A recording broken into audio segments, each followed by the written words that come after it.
Hello viewers, আশা করি আপনারা সবাই ভালো আছেন। তো আজকে আমি আপনাদের আরও একটি এলইডি লাইট রিপেয়ার করে দেখাবো। তো এই এলইডি লাইটটি কিন্তু জ্বলতেছে না, এই জন্য কাস্টমার আমার কাছে নিয়ে আসে। তো দেখতেই পাচ্ছেন এলইডি লাইটটি। তো আমি এখন এটি চেক করব এসি 250 ভোল্টে। তো দিলাম, এখন আমি লাইটটি চেক করব। দেখতে পাচ্ছেন আমি সুইচটি অন করার পরেও কিন্তু এলইডি বাল্বটি কিন্তু জ্বলতেছে না।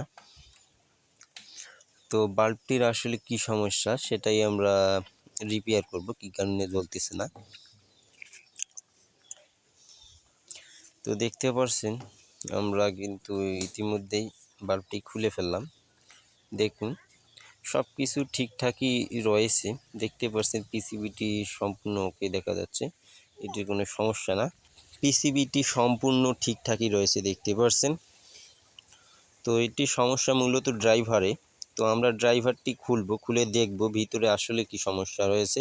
এজন্য আমরা একটি টেস্টার নিলাম, এটিতে চাপ দিয়ে আমরা পিসিবিটি এখন খুলে ফেলতেছি, দেখতে পাচ্ছেন আপনারা।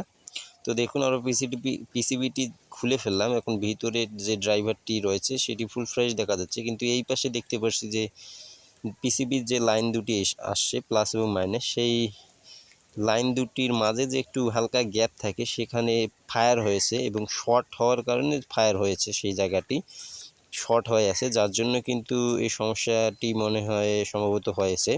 তো আমরা এই শর্ট জায়গাটি পরিষ্কার করব, শর্টটা আমরা ছাড়িয়ে দিব, ছাড়িয়ে দিয়ে তারপর আমরা আবারও এলইডি বাল্বটি কিন্তু চেক করব। যদি চেক করে হয় তাহলে তো ভালোই, আর যদি না হয় তাহলে প্রো এলইডি বাল্বের যে ড্রাইভারটি রয়েছে সেটি আমরা সম্পূর্ণ খুলব। তো আমরা দেখুন সে যে জায়গাটিতে ফায়ার হয়েছে শর্ট হওয়ার কারণে, প্লাস মাইনাস যে শর্ট হয়েছে কোনো কারণে, সেই জায়গাটি কিন্তু পরিষ্কার করে দিতেছি টেস্টারের মাথা দিয়ে ভালোভাবে। তো দেখতে পাচ্ছেন আমরা পরিষ্কার করে দিতেছি, কিন্তু আমরা একটি ব্রাশ নিয়ে ভালোভাবে শর্টগুলো ছাড়িয়ে দেওয়ার চেষ্টা করব ঘষে দেওয়ার পরও।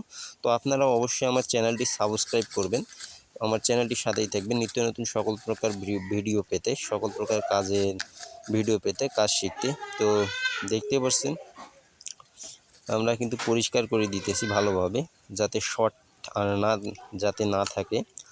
তো আমি ভালোভাবে শর্টটি ছাড়িয়ে দেওয়ার চেষ্টা করব। শর্টটি ছাড়িয়ে দিয়ে আবার এলইডি বাল্বটি আমি চেক করব, যদি হয় ভালো, না হলে আমরা যে ড্রাইভারটি সেটি সম্পূর্ণ খুলে ফেলব। তো দেখতে পাচ্ছেন আমার কিন্তু পরিষ্কার করে দেওয়া প্রায় কমপ্লিট হয়ে আসছে। দেখুন এখন শর্ট আর দেখা যাচ্ছে না জায়গাটি, আর যে কালো হয়ে গেছিলো শর্ট হয়ে, সেই কালো দাগগুলো কিন্তু উঠে গেছে। তো এখন আমি আবার পিসিবিটি লাগিয়ে এলইডি বাল্বটি আবারও চেক করব।